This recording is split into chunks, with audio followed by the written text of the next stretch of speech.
Earlier this year, as we commemorated the 80th anniversary of D-Day, the Queen and I had the enormous privilege of meeting once again the remarkable veterans of that very special generation who gave of themselves so courageously on behalf of us all.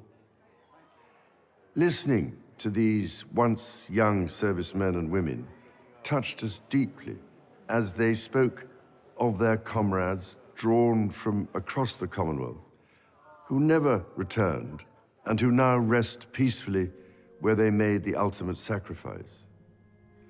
Their example of service and selflessness continues to inspire across the generations. During previous commemorations, we were able to console ourselves with the thought that these tragic events seldom happen in the modern era. But on this Christmas Day, we cannot help but think of those for whom the devastating effects of conflict in the Middle East, in Central Europe, in Africa, and elsewhere pose a daily threat to so many people's lives and livelihoods. We also think of the humanitarian organizations working tirelessly to bring vital relief. After all, the Gospels speak so vividly of conflict and teach the values with which we can overcome it. The example that Jesus gave us is timeless and universal. It is to enter the world of those who suffer, to make a difference to their lives, and so bring hope where there is despair. As the famous Christmas carol once in Royal David City reminds us, our Savior Holy came down to earth from heaven, lived among the poor and mean and lowly, and transformed the lives of those he met through God's redeeming love.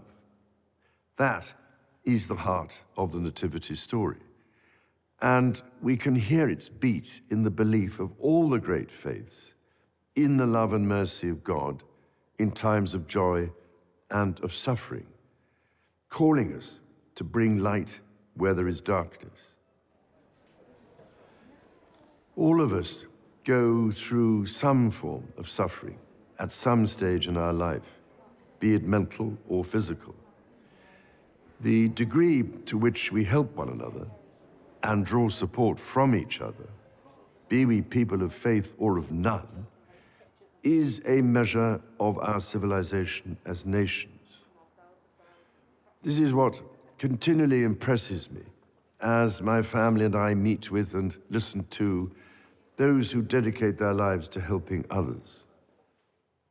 I am speaking to you today from the chapel of the former Middlesex Hospital in London, now itself a vibrant community space, and thinking especially of the many thousands of professionals and volunteers here in the United Kingdom and across the Commonwealth who, with their skills and out of the goodness of their heart, care for others, often at some cost to themselves.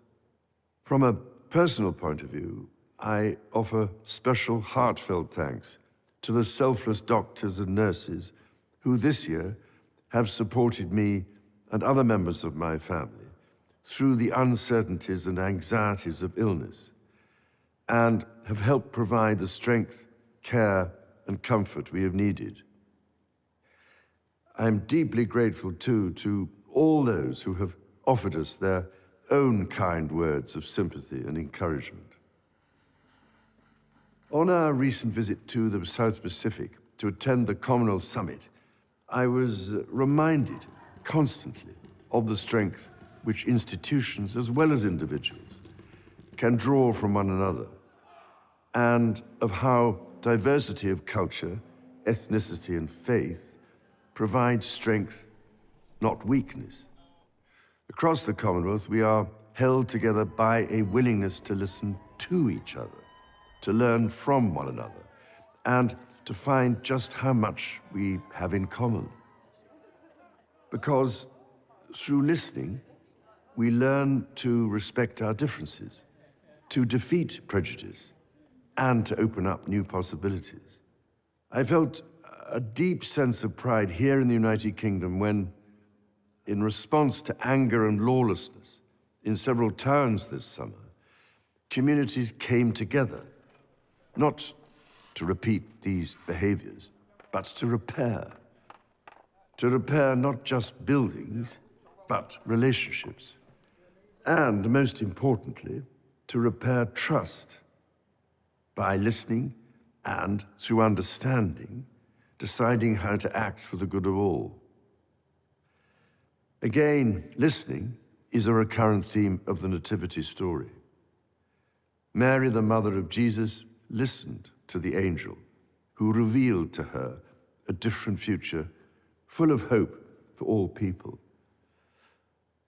The message of the angels to the shepherds, that there should be peace on earth, in fact echoes through all faiths and philosophies.